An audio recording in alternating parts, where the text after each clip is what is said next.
मैं हूँ ताइवान के ताइपे शहर के ताओ युआन एयरपोर्ट पे। लैंड करते ही मैं एक बहुत बड़ी प्रॉब्लम में फंस गया हूँ। क्या अजीब एयरपोर्ट है ये, मुझे समझ में नहीं आ रहा भैया, यहाँ पे कुछ भी नॉर्मल होता है क्या? और इस तरह फाइनली मैं पहुंच गया हूँ उस चाइना में जो चाइना नहीं है, बट जिसे चाइना चाइना बनाना चाहता है और जो चाइना चाइना बनना नहीं चाहता।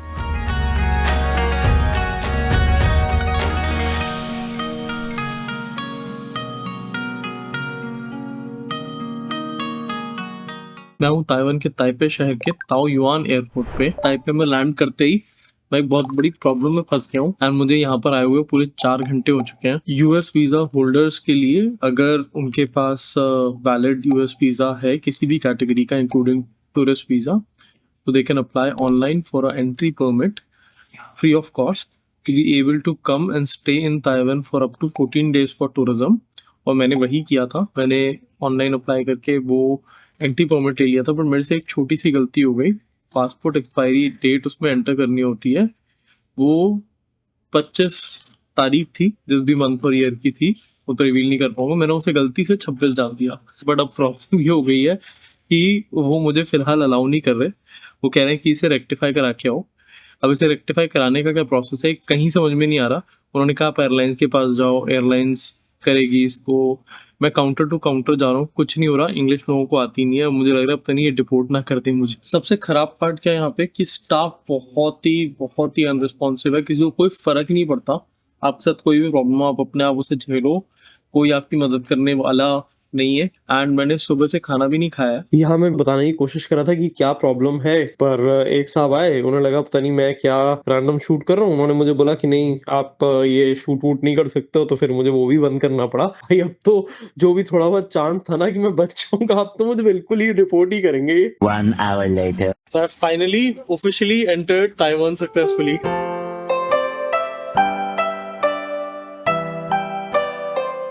एयरपोर्ट पे क्या हुआ और मैं कैसे यहाँ से इमिग्रेशन क्लियर कर पाया ये मैं आपको बाद में बताऊंगा, पर अभी चलते हैं जल्दी से, मुझे लग रही है बहुत तेज भूख। सबसे पहले अभी निकालने हैं पैसे, फिर खाना है कुछ खाना क्योंकि बहुत तेज भूख लग रही है, और फाइनली सिम कार्ड लेना है, एयरपोर्ट मेट्रो की टिकट लेनी है और पहुंचना है सिटी के अंदर। अरे भाई ये करेंसी एक्सचेंज मशीन है, ये एटीएम नहीं है, मतलब इसके अंदर पैसे डालो ये एक्सचेंज करके देती है। क्या बात है, सही है। तो फाइनली मुझे एटीएम मिल गई है, तो भाई साहब इसके अंदर इंग्लिश का ऑप्शन ही नहीं है। क्या अजीब एयरपोर्ट है ये, मुझे समझ में नहीं आ रहा भैया, यहाँ पे कुछ भी नॉर्मल होता है क्या? मतलब सब कुछ ही अब नॉर्मल है यार यहाँ पर। अब लग रहा है कैश को ही एक्सचेंज करवाना पड़ेगा, जिसका बहुत ही गंदा एक्सचेंज रेट मिल रहा है, या फिर जो लिखा हुआ है कि क्रेडिट कार्ड यहाँ पे सब कुछ चलता है सब जगह पे।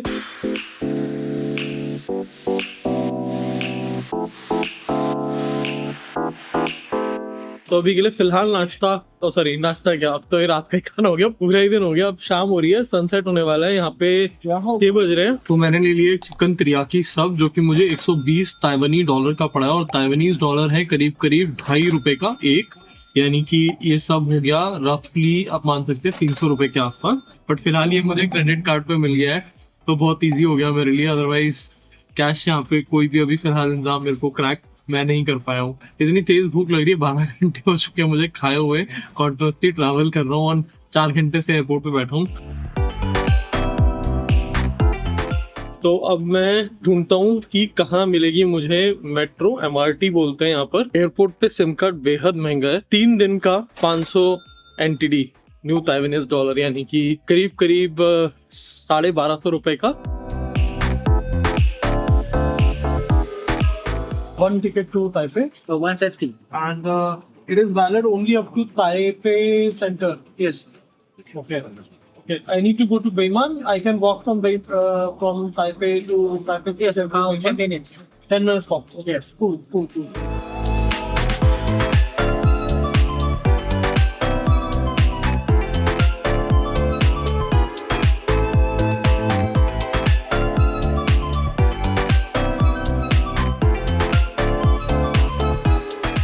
मुझे यहाँ की ट्रेन के बारे में क्या इम्प्रेसिव लगा कि यहाँ पर ट्रेन में फ्री वाईफाई है, very high speed for everyone, और इसीलिए ट्रेन में शायद सभी लोग केवल फोन पे ही लगे हुए हैं।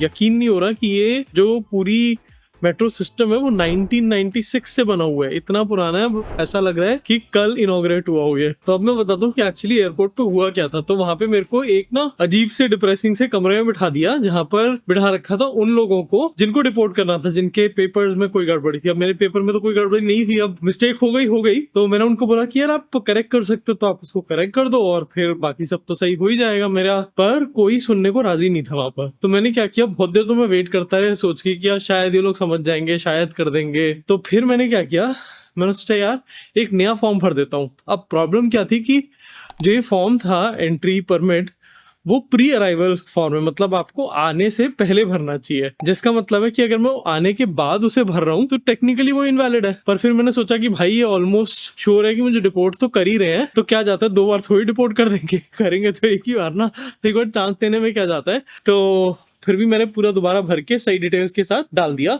और मुझे तभी के तभी नया फॉर्म मिल गया। तो मैंने उनको कहा यार देखो मेरे को फॉर्म मिल गया है, तुम प्लीज प्रिंट कर दो।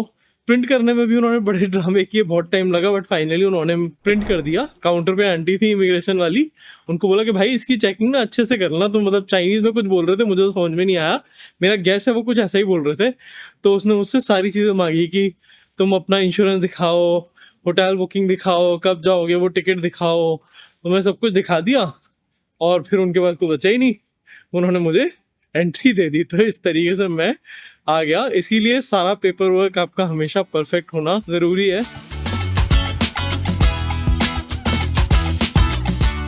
और इस तरह फाइनली मैं पहुंच गया हूं उस चाइना में जो चाइना नहीं है, बस जिसे चाइना चाइना बनाना चाहता है, और जो चाइना चाइना बनना नहीं चाहता। अब ये चाइना चाइना का क्या खेल है इस सीरीज में पता लगेगा। और मैं पहुंच चुका हूं प्रीटी मच उस जगह पे जहां पर मैं अपने दोस्त से मिलने वाला हूं। तो जल्दी से उन्हें मिलता हूं, ढूंढता हूं और आपसे भी मिलवाता हूं। और आप जुड़े रहिए, देखते रहिए अक्षर डिस्कवर्स द वर्ल्ड।